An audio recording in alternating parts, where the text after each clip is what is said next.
Bom, primeiro quero agradecer muito a todas e todos, em especial a Rosa, ao Pedro e a todos vocês pela acolhida. Então é uma alegria estar aqui. A outra coisa que eu queria falar assim, é fazer uma pequena correção, né? Eu dei aula na USP como professor substituto de literatura francesa entre 2018 e 2021.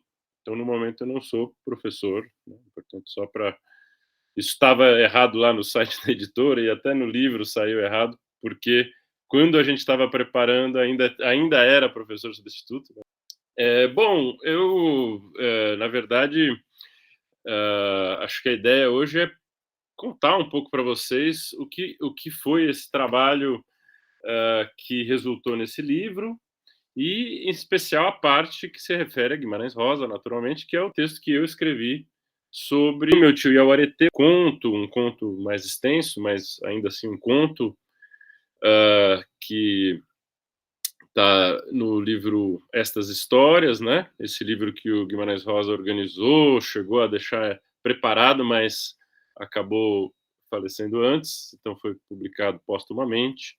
Mas um texto que aparece, ele publica primeiro em 1961, né, na revista Senhor. Já em 62 tem a primeira crítica, né, uma resenha crítica feita pelo Haroldo de Campos, né, chamada A Linguagem do Yawaretê. E depois disso tem alguns textos muito importantes. Um deles é publicado pela Valnice Nogueira Galvão, né, chamado O Retorno Impossível, alguma coisa assim. Então, nesse texto, a Valnice Nogueira Galvão fala da ideia de que o personagem, né, esse caboclo, que, como vocês sabem, tem vários nomes e ele acaba abandonando todos os nomes, ele vai. ah, eh, e que vai, né, ao longo desse conto, dando indícios de que ele, que estava, né, vamos retomar a história só para a gente se afinar, né, que ele é esse personagem que está então num lugar isolado, na beira do mundo ali, e que tem a função, ele está lá como um onceiro, né, um caçador de onças, colocado ali pelo dono das terras, e que ah, ele recebe a visita, então, de um indivíduo de fora, né? Que a gente só sabe justamente pela fala dele, né? A única fala presente no texto é a fala do caboclo, né? Nisso lembra um pouco o Grande Sertão, mas com a diferença que o Grande Sertão você tem justamente esse ouvinte, né? Esse doutor ouvinte que de algum modo vai registrar, trazer para o mundo escrito, né? Aquilo que ele ouve dessa oralidade, enquanto que no Meu Tio Yawaretê você tem uma espécie de uma linguagem dramática, né? É o personagem ali como se estivesse em tempo real ali ao vivo diante de nós, né? De modo que assim a gente de uma maneira até mais viva, a gente se coloca um pouco na posição desse interlocutor, né? O leitor meio que se confunde com esse visitante, né? Então, bom, esse visitante que chega lá, eles, ah, ele começa a questionar, a gente sabe isso pela fala do caboclo, mas que ao invés das onças morrerem, né, que era a função dele, a partir de um certo momento são as pessoas do lugar que começam a morrer. Então tem pessoas que estão ali evadidas naquele lugar, né, pessoas que fogem para lá, outras que são moradores, e aos poucos vão todos desaparecendo, inclusive o companheiro de cabana ali, né, de rancho desse caboclo que morre. E invariavelmente esse caboclo vai dizer: ele morreu de doença, né? E ainda depois fala: estou falando a verdade, morreu de doença, né? Enfim, e então há esse mistério aí que precisa ser de algum modo elucidado, né? Assim, que vai ser tem esse caráter meio policial nesse conto, né? Mas logo de início, né, já surge ali uma tensão e a cachaça vem como a primeira função da cachaça é essa, né? Quer dizer, o visitante ele pega e oferece para o caboclo a cachaça, e aquilo reduz, né? Quer dizer, vamos dizer, acalma um pouco a tensão momentaneamente, porque o caboclo também, invariavelmente, ele aceita essa cachaça, né.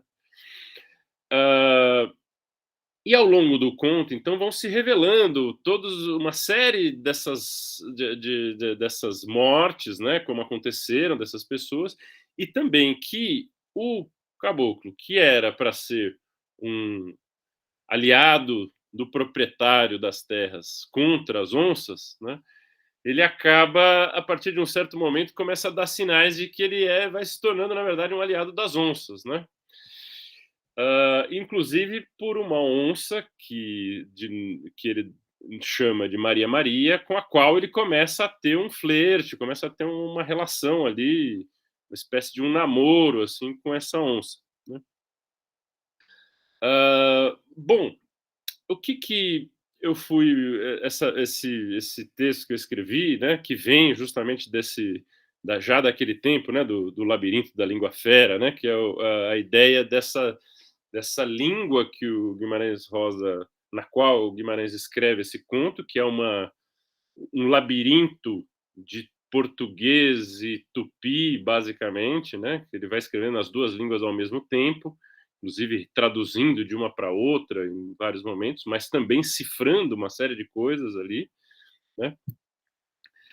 E que o que eu fui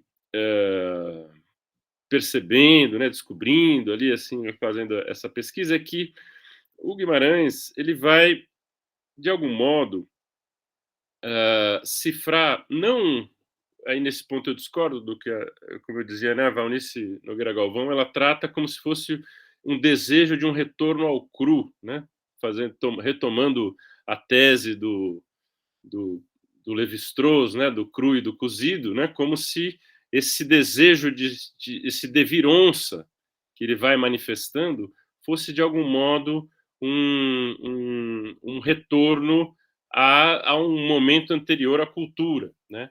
E ela vai documentar muito bem isso, ver como tem a questão do fogo que aparece ao longo do conto, e o fogo como sendo o elemento crucial que o homem rouba da onça, né? E a partir daí é que começa justamente a cultura, né? Então essa ideia do que porque vai começar a cozer, moquear sua comida, né? E com isso se diferencia justamente da onça, né? Do mundo natural, selvagem, né? O que eu comecei fui partindo, né, desse lugar, né, que a Valnice nos deixa ali, eu comecei a desconfiar um pouco, porque o que acontece, né? A começar porque ele vai descobrir essa proximidade com as onças a partir de um fato, né, que ele vivencia, que é o quê? Que as onças não têm medo dele, né? A onça não tem medo dele, ela também não é agressiva. E aí, com isso, ele começa a se aproximar. Ele, durante anos, se aproveitou disso para matar as onças, né, a serviço dos proprietários de terra. Mas, num dado momento, ele começa a desconfiar, até por essa relação que ele começa a ter com essa onça, a Maria Maria, né? E ele vai resgatar esse parentesco com as onças a partir da sua ascendência materna, né? Da sua linhagem materna. Ele é filho de branco, o pai é um branco, imagina que deve ser um branco misturado, né, ali, mas branco, né? E a mãe é uma índia, né? Indígena se diz hoje, né? Mas no texto está como Índia, né? E que justamente ensina para tudo o que de mais fundamental ele sabe é ela que ensina para ele, né? Então, por exemplo, ela que ensina a ler as estrelas, ela que ensina uma série de conhecimentos da mata, ela que ensina uma série de questões ligadas vamos dizer, à espiritualidade, aquilo que vai acontecer após a morte. E é por essa redescoberta do lugar da mãe que ele vai, então, descobrir retomar, né, o seu devir índio por um devir onça. Na realidade, o devir onça ele está intimamente ligado a um resgate da dignidade humana dele, né? Quer dizer, da dignidade dele enquanto um indivíduo que tem um lugar, né? porque até então ele era basicamente um ser confuso, né? Ele é aquele personagem confuso que não sabe muito bem de onde vem, que se encaixa mais ou menos nesse lugar de caçador de onça, porque ele tem essa habilidade, né? Mas que não tem muito, é muito confuso em relação à própria identidade ou à própria origem ou a sua, mais que tudo isso, até a comunidade da qual ele participa, né? Então, o que eu fui vendo é que a cachaça tem um papel crucial nessa história, porque se no começo ela tem essa função, né, diplomática, né, vamos dizer assim, de você apaziguar o seu, nessa zona de fronteira, né, você apaziguar o seu o habitante ali do lugar que é visitado, e aí e inclusive provoca nele, caboclo, uma série de reações de reciprocidade. Ele oferece algumas coisas, pede o relógio, né, tal, mas ele, desse lugar de reciprocidade, o que o conto vai cifrar, e é isso que eu procuro mostrar nesse texto que eu escrevi, é que a cachaça ela vai ter uma bifurcação de funções, que vai ficando cada vez mais clara à medida que o conto caminha. Por um lado, você tem uma série de elementos que vão resgatar uh, como os cronistas e visitantes europeus do século XVI registraram os rituais canibais, né? Então a gente está falando do Hans Staden, está falando do André TV, está falando do próprio Anchieta, está falando do Jean Delery, uma série de visitantes europeus, sejam franceses, alemão ou portugueses, né? Que vão, que registram, né? O principal de todos é o TV, né? O André de TV, que realmente faz o maior registro sobretudo dos tupinambás, né? Que são esse povo que vivia na região onde hoje é a Baía de Guanabara, o Rio de Janeiro, o litoral norte de São Paulo, o litoral e a Costa Verde ali do Rio de Janeiro, né? Pegando até ali São Sebastião, né? Então, essa região toda que tinha um grande chefe, tinha vários chefes ali, um grande chefe que era Cunhambebe, que é um personagem, né, que participa, né, de vários desses relatos, né? Tá no Randstaden, tá na TV. Eu vi aqui o comentário da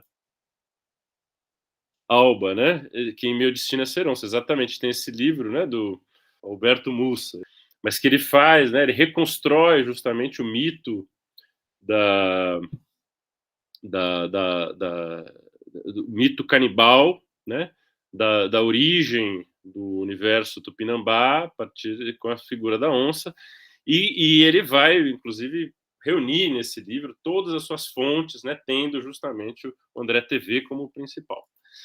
Então, para ficar no nosso ponto aqui, né, quer dizer, a cachaça, né, ela vai ter uma função, do ponto de vista do caboclo, né, ela vai ficando cada vez mais clara que ela tem uma função de bebida ritual xamânica de um ritual canibal, que está se preparando ao longo de todo o conto, né? Então tem uma série de coisas que acontecem. Por exemplo, quando tem o ritual canibal, isso está registrado nesses relatos, e tem um texto muito bom sobre isso do Eduardo Viveiros de Castro e da Manuela Carneiro da Cunha, né? Em que eles justamente resgatam a partir de todos esses relatos, como é que é esse ritual canibal. Algumas coisas, por exemplo, existe o modo de matar o oponente, que é batendo com uma borduna, né, ali, uma espada de madeira, como eles diziam, né, os europeus descreviam, né, bater na cabeça e quebrar o crânio, né, porque é isso que dava ao matador o direito de ganhar um novo nome, né. Eles bebiam muito cauim durante todo o ritual, inclusive aquele que ia ser devorado e os seus devoradores, né? Todos ali bebiam muito cauim, que é esse fermentado de mandioca, né? Uma bebida ritual também. Existe algo que é curioso, porque o Guimarães ele coloca ali assim, né, que as onças às vezes guardam, caçam, né, alguma coisa e guardam, meio que enterram a presa ali, e que isso. E aí o,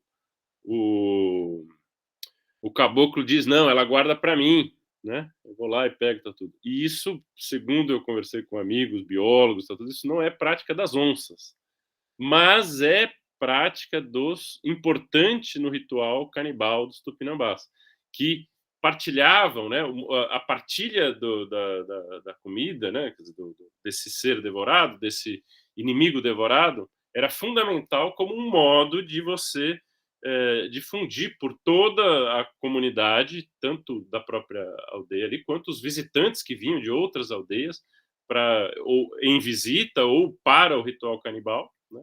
E até as crianças, que muitas vezes a mãe ia lá, punha o sangue no peito para a criança já beber, e já beber o sangue, já ir se imbuindo, participando dessa comunidade, né? Que devorou o outro.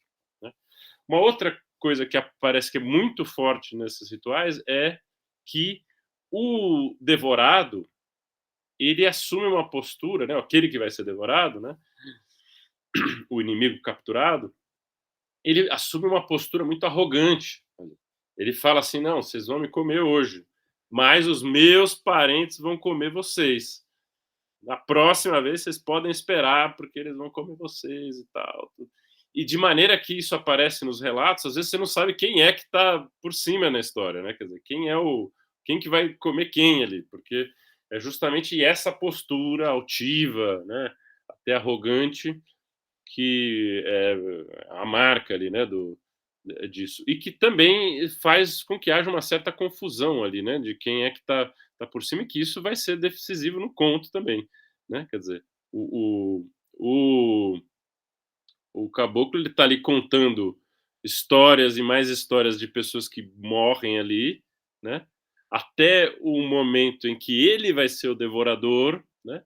Em que ele realmente assume essa posição. Ele vai matando, armando as circunstâncias para que as onças comam as pessoas e tal. Mas tem um momento em que aí ele revela ele como o devorador, né?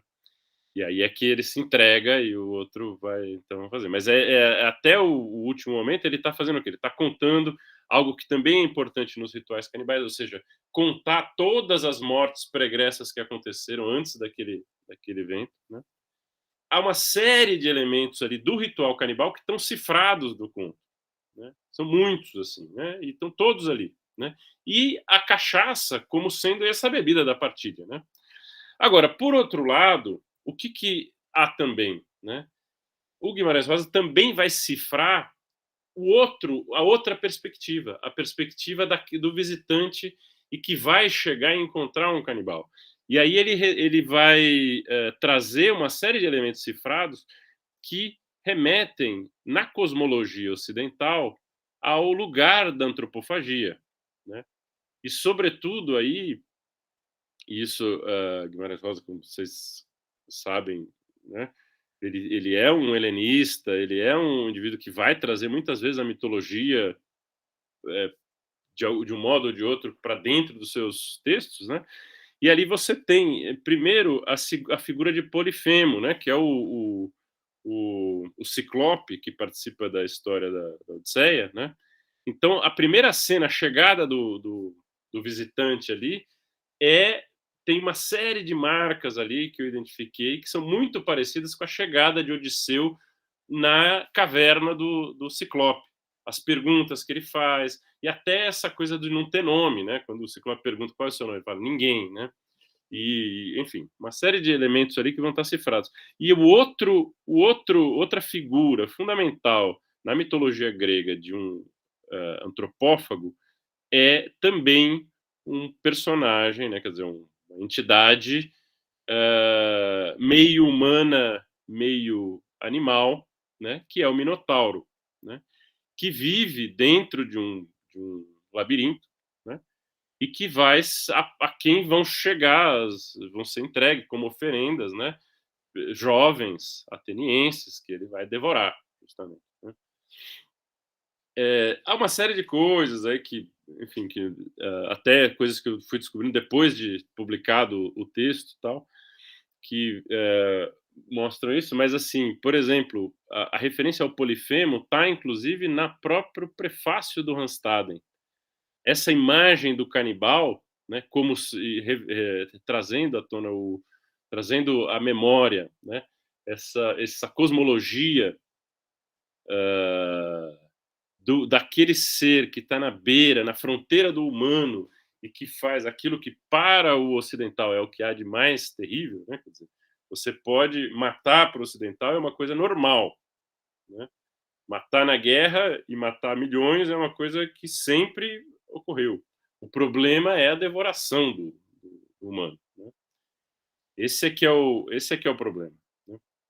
Então, é isso que vai levar esse indivíduo à beira do não humano. Né? Então, bom, resumindo, a cachaça para esse visitante, né, ela vai se tornando cada vez mais aquilo que é uma tópica frequente na historiografia brasileira, que é a cachaça ser uma arma colonial. Ou seja, um elemento que é trazido, que o branco, o europeu, oferece. Começa com o vinho, né? O português faz isso como um instrumento diplomático, ele vai usar muito, usa muito em diversos reinos africanos e funciona, né? Consegue ajuda, né, no processo diplomático.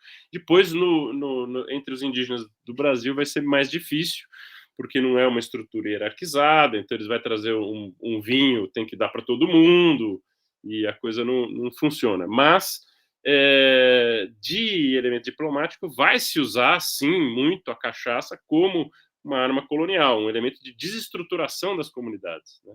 Que até hoje muitas delas sofrem, inclusive, com esse problema do alcoolismo, né? É uma herança que permanece. Então, para chegar resumindo, né, assim, a questão da cachaça nesse conto. A cachaça ela começa como um elemento diplomático, um elemento de reciprocidade que estabelece um certo lugar comum ali entre os dois. Ao mesmo tempo que ela vai se tornando, alimentando a eloquência, né, desse caboclo, quanto mais cachaça ele toma, mais ele fala, né? E mais ele fala, mais ele revela as verdades que ele está ocultando, né? Mas a cachaça vai mostrando que ela tem dois sentidos opostos para os dois interlocutores. Para um, ela é uma bebida ritual e xamânica, de um ritual canibal. Para o outro, ela é uma arma colonial. Então, ela faz uma espécie de moeda de câmbio, né, entre os sentidos, entre as cosmologias que estão ali em jogo. Né? E, então, quer dizer, para fechar, o que me parece é que o Guimarães Rosa, ele, de algum modo, reatualiza uma situação original, né? Que é essa situação do encontro entre o colonizador branco e o indígena, né? Resgatando textos do século XVI em que essa cena é colocada na costa, né? Quer dizer, no litoral, como a fronteira, a zona de fronteira é ali na Baía de Guanabara, litoral sul do Rio de Janeiro, e que essa fronteira vai se deslocando, não só no espaço, porque agora vai ser lá no meio do sertão, mas a gente sabe da atualidade que é isso, esse confronto, essa zona de fronteira que vai se avançando o sistema proprietário sobre justamente o sistema natural, né? O sistema natural, muito entre aspas, né? Quer dizer, entre a cosmologia do sistema proprietário e a cosmologia desse universo indígena em que a relação com as onças não é uma relação de objetificação, não é uma relação assim, sou humano, ele é o não humano, eu sou o cozido, ele é o cru, eu sou o dominador e ele é aquele que eu vou dominar. há uma relação justamente de participar de um mesmo plano cosmológico, né, em que a onça é um parente, né.